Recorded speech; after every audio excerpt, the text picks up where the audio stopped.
Hi, everyone. Everyone, it's Alan Gilman here, and it's just about 2 o'clock, so I'm going to get started in a minute. I looking forward to doing this TorahBytes live with y'all.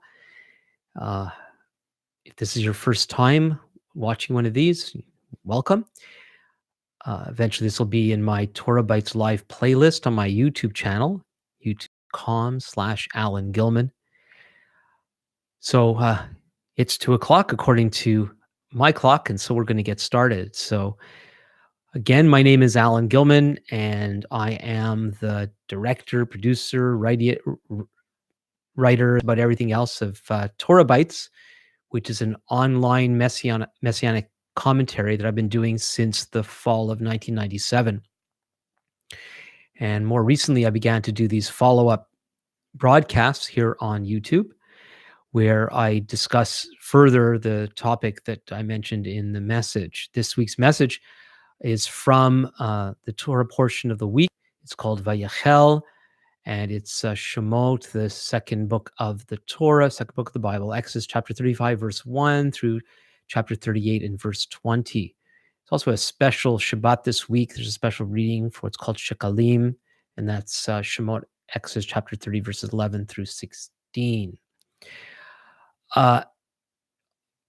If you read the message, and if you haven't yet, you can go to my TorahBytes.org site and you can see it there.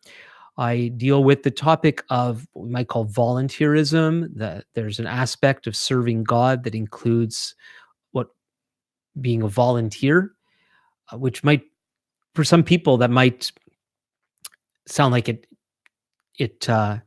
doesn't fit with their understanding of what following God is, believing in God is, what religion's all about. Because when we think of many of these things, we often think in terms of duty and responsibility, as if all that God exists for is to tell us what to do and we better do it, or what else, sort of thing. And there are things that God tells us to do. There are elements of duty and responsibility, but it's more complicated than that. And over the next few minutes, what I'm going to try to do is unpack some of that complexity.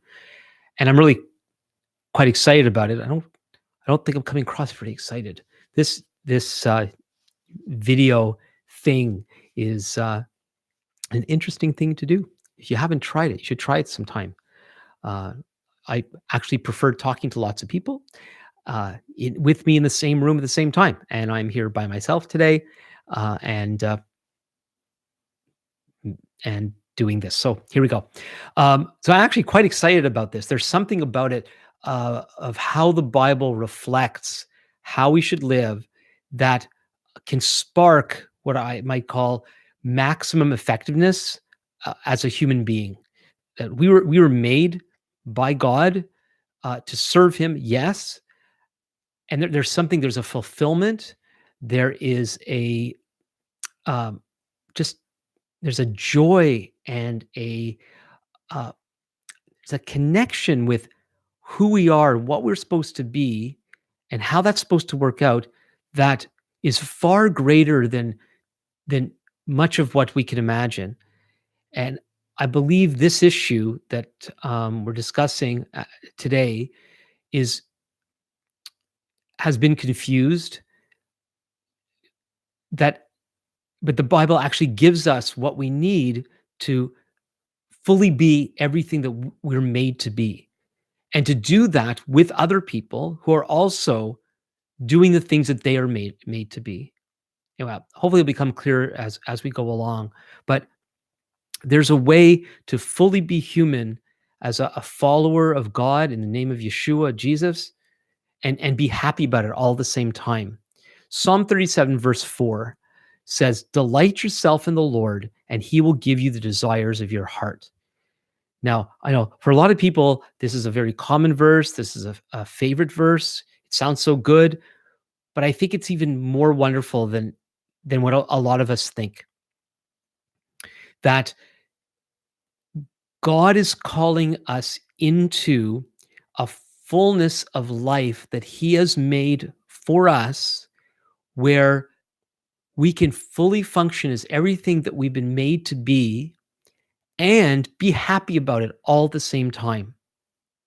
Now, some would want to ask right at the beginning, don't we have responsibilities?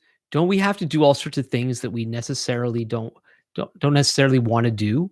In fact, to be true followers of God, to be doing the right thing, to be doing the godly thing, don't we have to go against the grain of who we are?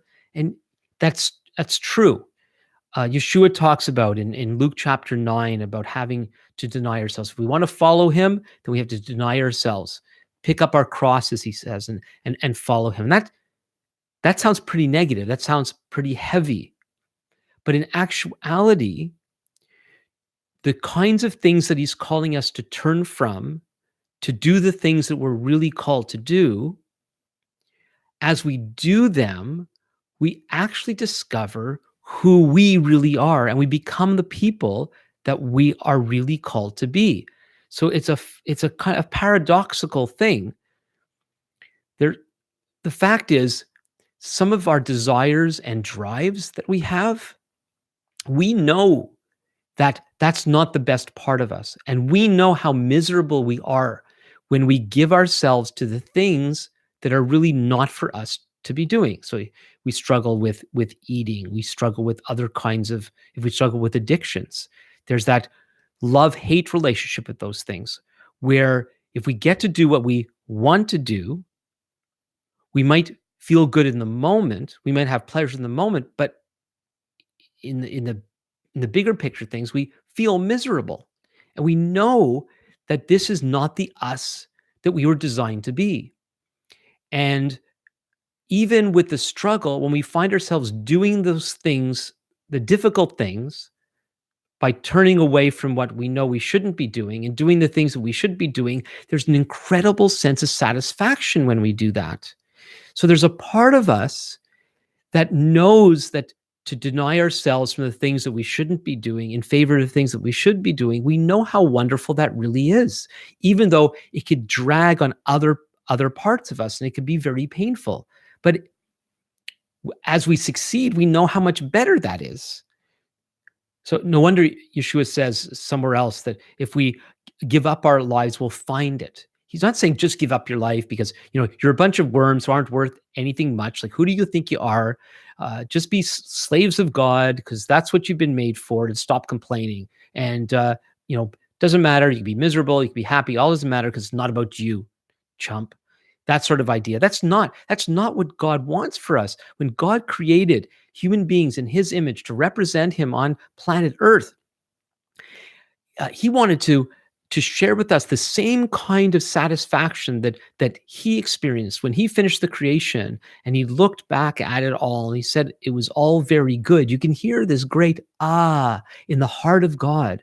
And when we fulfill the things that we've been made to do, we also experience that and yet some of the most responsible people, some of the most hardworking people are also the ones who feel the most guilty because they're often feeling that they can never do enough. It's not enough. And in fact, when I'm doing this, then that means I'm not doing 5 other things, and I should be doing all 6, no, all 10, maybe 60. It never seems enough. While other people seem to kind of disconnect from the whole thing and just do whatever they want when they want to do it. They don't really care what anybody thinks. And that's a life of misery. That's so empty. We're actually made to fulfill the responsibilities that God's given us, but it's not the responsibilities that we have are not these big things that we should feel begrudging towards, or it doesn't even have to be boring when we realize what it is we're actually called to. And so, yes, we're supposed to deny ourselves, but that's because when sin entered into the world through Adam and Eve, human beings were bent away from God. And so we have a tendency to turn from the things that God really wants for us, which are actually for our good. Many of them are pleasurable, and yet we're pulled in a different direction, actually in an evil direction. And God wants to lead us on paths of goodness.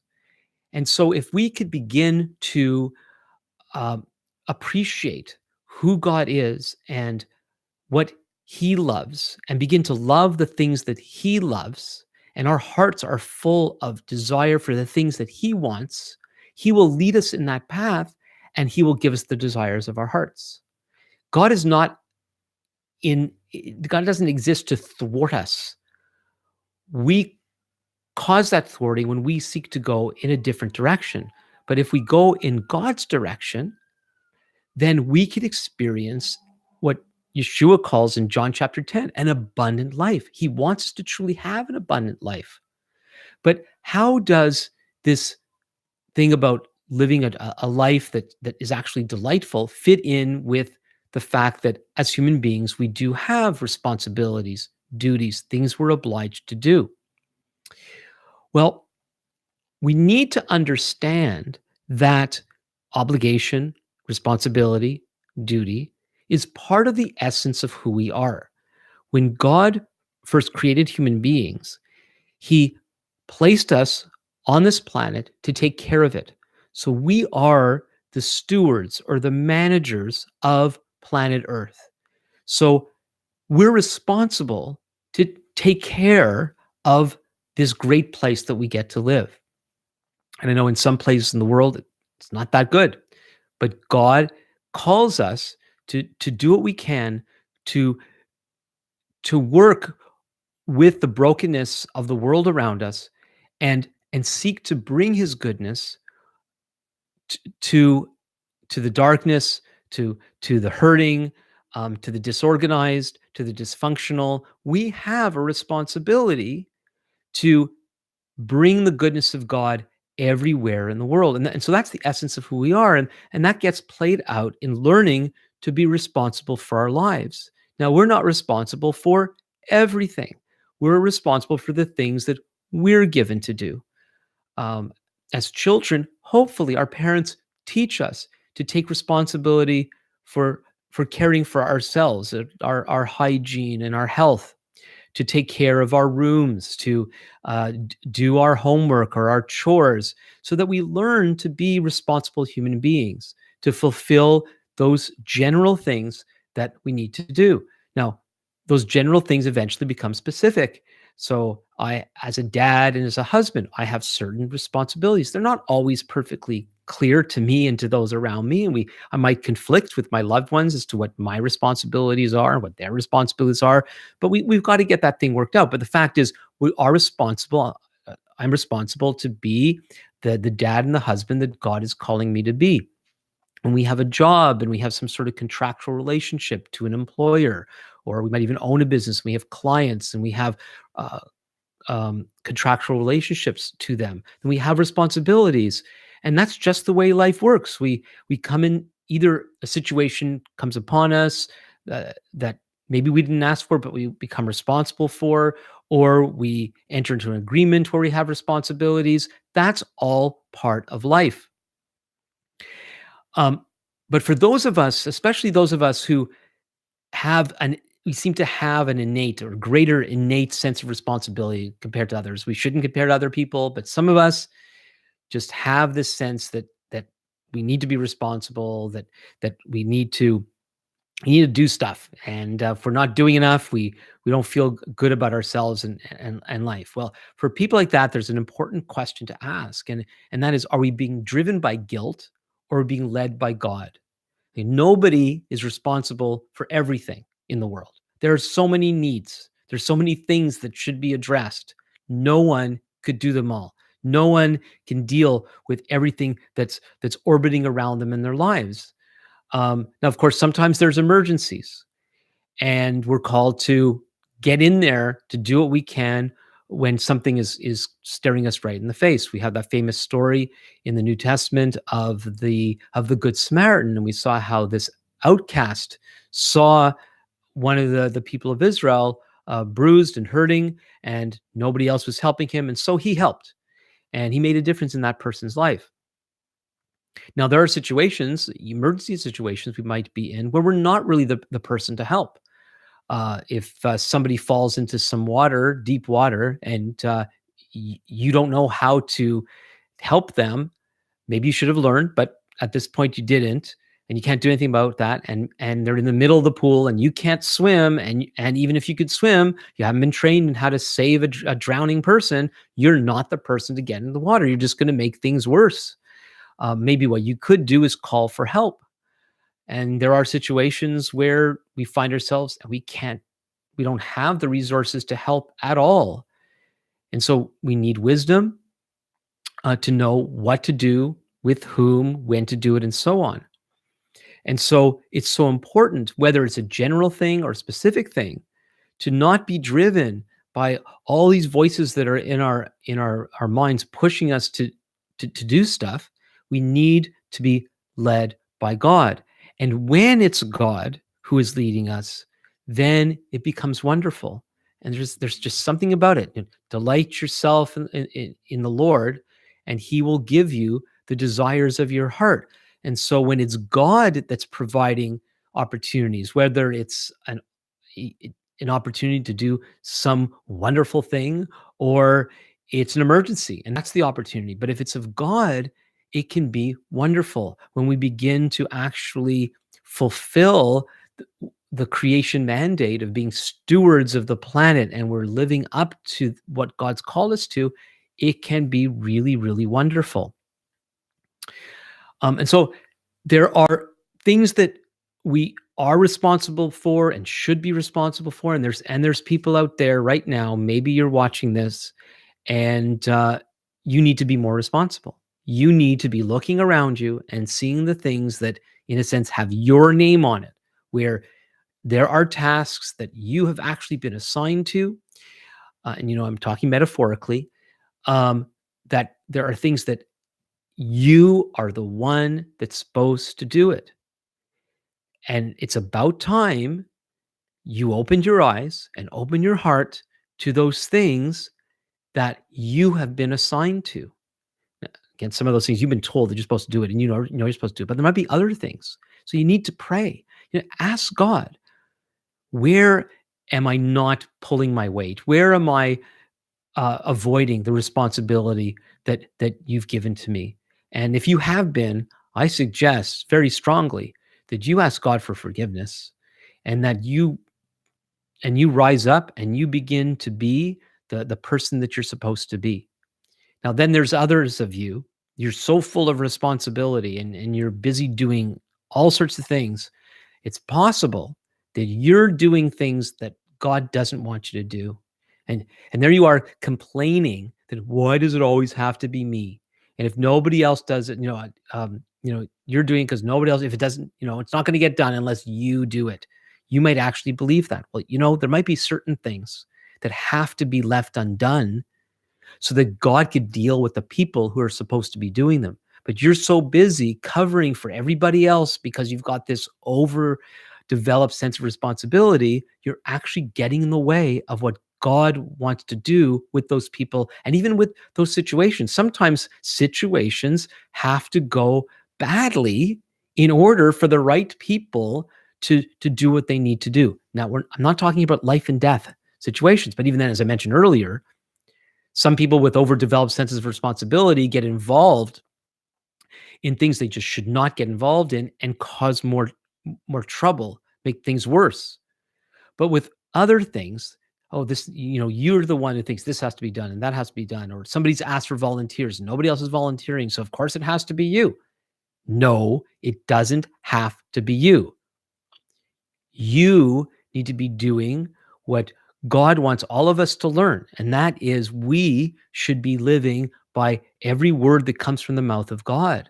And if God is not the one directing you to do this or that, you shouldn't do it. And if you're doing things begrudgingly, if that's the right word, if you're doing things that you really don't want to do, now, I'm not talking about a parent's need to clean up after a child who's been sick, a parent's need to change stinky diapers, and all the other things that are not the most pleasant and fun things of life. Some of those things just have to be done. That goes back to God-given responsibility, those things that you and I have been given to do, putting out the garbage, washing up cleaning the kitchen and doing dishes and et cetera, paying bills on time, and so on, being honest when you don't want to be honest because it's scary or whatever the thing. There's lots of stuff. It's unpleasant. And yet, as I said at the beginning, there's a satisfaction when we're actually doing the things that we know we need to do, even when they are unpleasant. We say no to our desires. We do what God wants, and it's just better all round. And so there's those things. Maybe you don't like certain things in your life, but you have to do them, so you have to do them. But then there's other things where you might think you have to do them, but if you just stop for a second, you know it's really somebody else to do. You know that you should be giving your life to other things, including rest. Another thing, that people with overdeveloped sense of responsibility, people driven by guilt, very often when you bring up the topic of rest, that they just put it aside. Oh, if other people were doing it, then maybe I can get some rest. Or again, if you want to do something right, you got to do it yourself. There's just so much to do, so much to do. But part of what we're given to do, and it's a responsibility to ourselves and to everyone around us, is to learn what I call God's rhythm of rest. So maybe you need to take some time and consider what God has to say about Shabbat, the Sabbath. And that's a whole other topic. But the most important thing right now about it is that resting, sleeping at night, eating properly as you can, and getting proper rest, and not being a person who works all the time. This is what we need to do. And we cause so much damage when we're not being led by God. We're actually driving ourselves. So then along with that is what I call volunteerism. And it's what comes up in this week's TorahBytes message, that the Mishkan, the tabernacle, had to be built. And so the word got out. There were certain people chosen by God for certain leadership roles to play. But then generally, in terms of the construction of the Mishkan, the tabernacle, a general call went out for people to help. And volunteers who were skilled to do the various things that needed to be done came forward. And that's a beautiful picture of the way things like that are supposed to work. There's so many good projects that should be done, that need to be done. And sometimes certain people get a vision for those things to be done. And they put out a call for people to help, whether they hire workers or they ask for volunteers. A call goes out for people to join this, let's call it a mission, whether it's a commercial venture or a spiritual mission or whatever you want to call it. It's a project. So the word goes out. In some communities, and I'm thinking, churches and places like that, we're back again to this tension that requests for volunteers go out, and we got the situation where it said that 20% of the people do 80% of the work, and the hard workers who are already overtaxed tend to be the ones that come forward to do to answer the call to help. But I don't think that's the way it's supposed to be. The people coming forward should be the ones who are moved in their hearts and who have the skills to do whatever that thing might be. It shouldn't just be the keeners, the natural keeners, the people who are always involved. Each one of us have been gifted by God with special abilities. We've been made by Him to do various things as part of our overall service of God as stewards, managers of this planet. And apart from those necessary responsibilities that I've talked a lot about already, there's these other areas of life, lots of them, opportunities where you and I are specially designed to do, where there are tasks out there that are for us, if only we would come forward. And I would think it'd be so wonderful if leaders who have vision for doing great things, to make great differences in the world, who get the grand picture, the big picture of what needs to be done, but then they need people to help. If they could communicate what it is that they have a vision for in such a way to give room for people to come forward with their gifts and abilities, rather than guilting people in to doing things that God is not even calling them to do.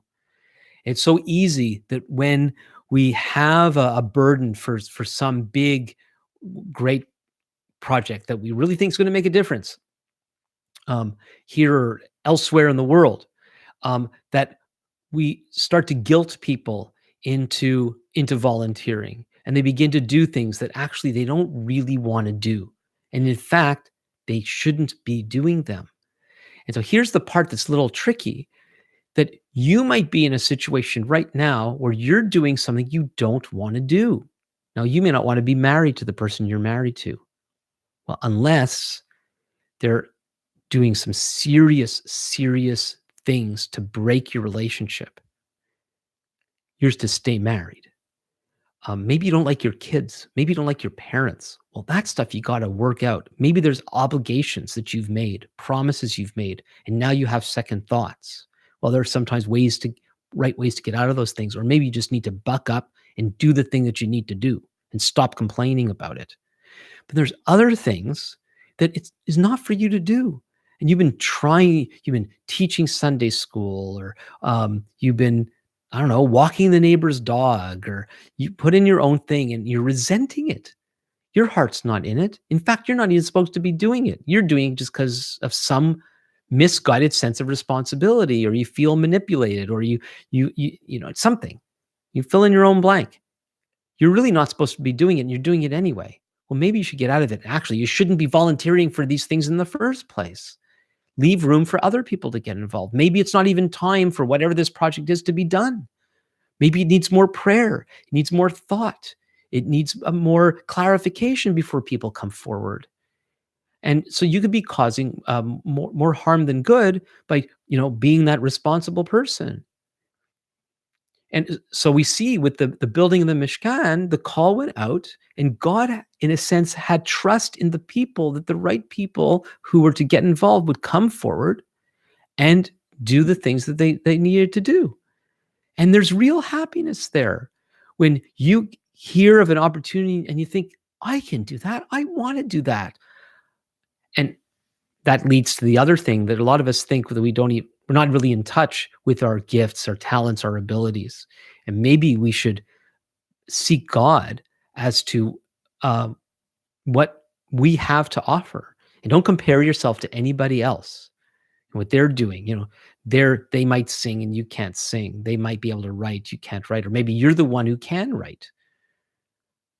And maybe you're aware of some of the different abilities you have.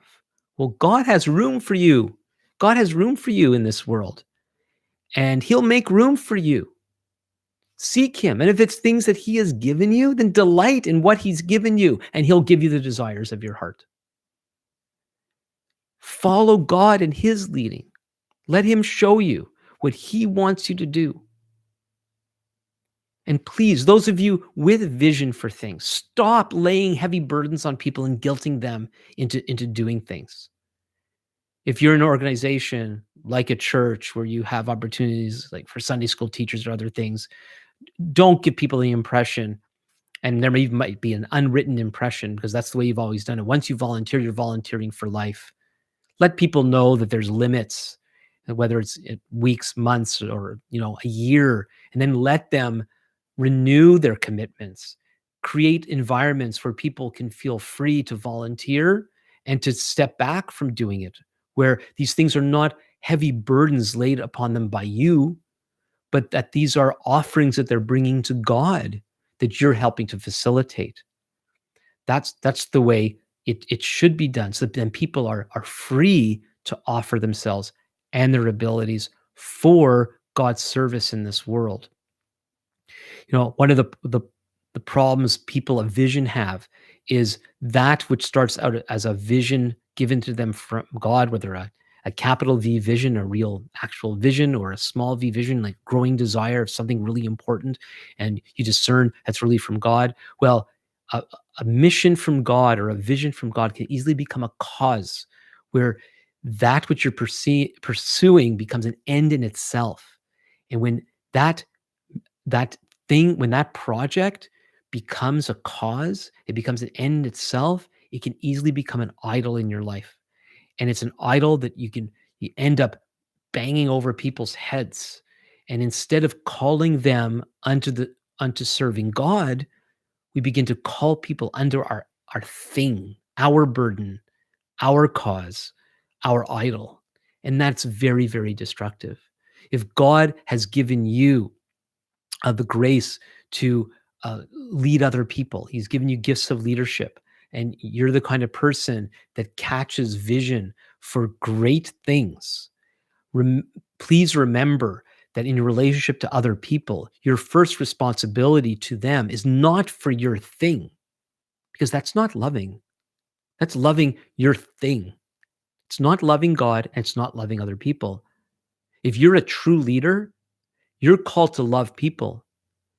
And in order to love people, your thing, vision, cause should not be number one in relating to everybody.